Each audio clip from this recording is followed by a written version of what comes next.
Hello friends, I am Harsh Goswami and so आज हम NCERT class 8 SST के geography के चैप्टर नंबर 2 का पार्ट नंबर 12 पढ़ेंगे।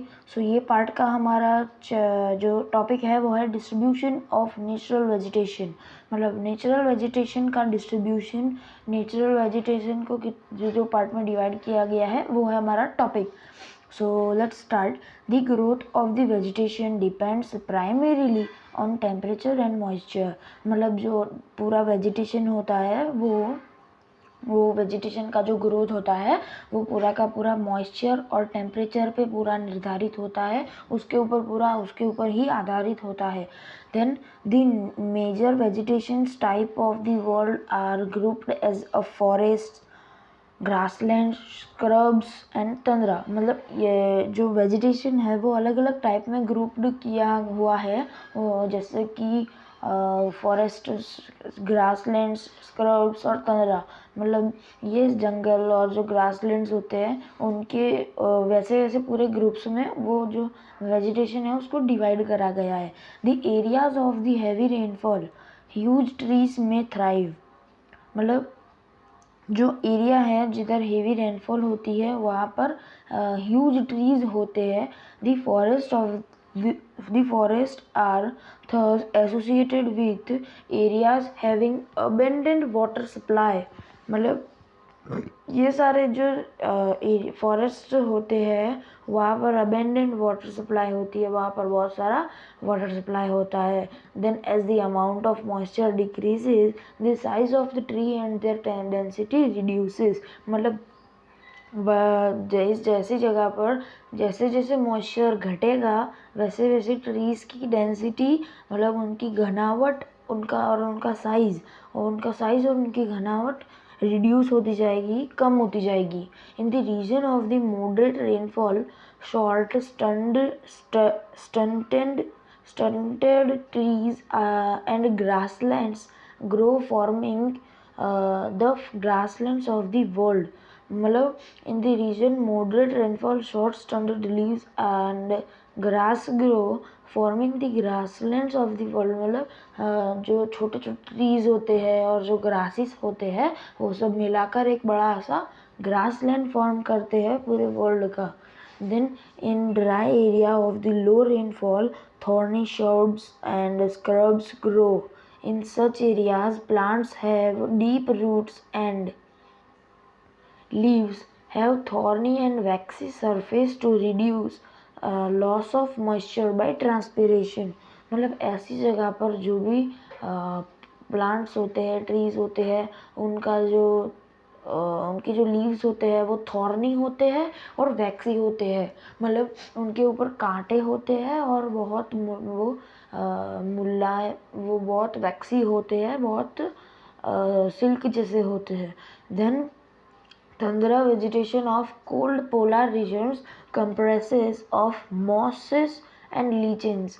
मतलब जो तंद्रा वेजिटेशन है जो कि पोलर रीजन में होता है वो मोसेस एंड लीचेंस का होता है।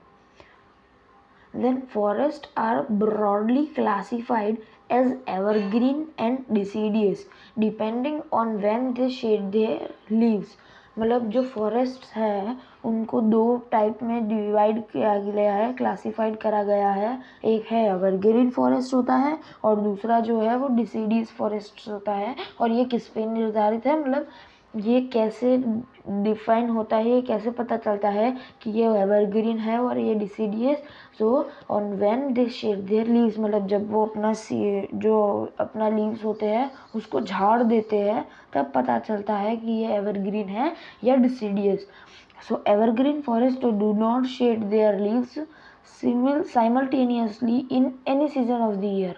मतलब पूरे ईयर के कोई भी एक, मतलब उनका ऐसा फिक्स नहीं होता कि एक ही महीने में वो अपने पत्ते झाड़ेंगे। मतलब ऐसा नहीं होता कि जैसे कि हमने ले लिया फेब्रुआरी, तो ऐसा नहीं होता कि वो सिर्फ फेब्रुआरी की ही सीज़न में अपने पत्ते झाड़ेंगे, ऐसा नहीं होता। वो कोई भी सीज़न में झाड़ सकते हैं वो। Then deciduous forests shed their leaves in a particular season to conserve loss of moisture through transpiration. मतलब कि जो डिसीडियस फॉरेस्ट जो होते हैं उनके लीव्स एक पर्टिकुलर सीज़न में अपना वो जो ट्रीज़ होते हैं वो अपनी वो जो पत्ते होते हैं उनको झाड़ देते हैं वो जगह का मॉइस्चर बचाए रखने के लिए। This forest are further classified as tropical और temperate based on their location in different latitudes. मतलब ये सारे जो फॉरेस्ट होते हैं वो उनके मतलब वो किधर है, उनका ट्रॉपिकल टेम्परेचर क्या है और उनकी लोकेशन क्या है, और वो उनकी डिफरेंट लेटीट्यूड से पता चलता है कि वो एवरग्रीन है या deciduous. Then you have learned in detail about the various forests types, their distribution and the associated animal life in the previous classes। मतलब आपने अपनी प्रीवियस क्लासेस में पढ़ा होगा वो डिटेल में कि फॉरेस्ट की लाइफ कैसी होती है, वो कैसे डिस्ट्रीब्यूट किए हुए होते हैं और एनिमल्स की लाइफ कैसी होती है। Then today there are more people in the world than there are more people in the world than there were 2 centuries back. To feed the growing numbers, large areas of forests have been cleared to grow crops. Then मतलब people today there are many more people in the world than there were 2 centuries back। मतलब 2 century पहले की मुकाबले आज की century में ज़्यादा people है। To feed the growing number large area of forest have been cleared to grow crop. मतलब इन सब को जिंदा रखने के लिए फॉरेस्ट्स को हटा दिया गया और फिर वहाँ पर क्रॉप उगाने के लिए फॉरेस्ट क्लीन किया गया, हटा दिया गया।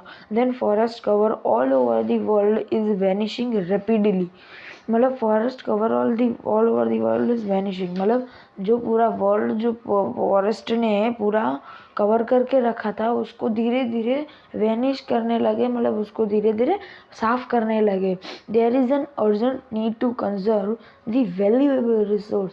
मतलब बहुत अर्जेंट ज़रूरियात है किसी भी वैल्यूएबल रिसोर्स का कंजर्वेशन करना, नहीं तो वो ख़त्म हो जाएंगे। सो ये था हमारा पार्ट नंबर 12 और पार्ट नंबर 13 हमारे नेक्स्ट वीडियो में। So thanks for watching. और हाँ दोस्तों, जाने से पहले हमारे वीडियो को लाइक कर देना और हमारी चैनल को सब्सक्राइब कर देना। Thanks for watching.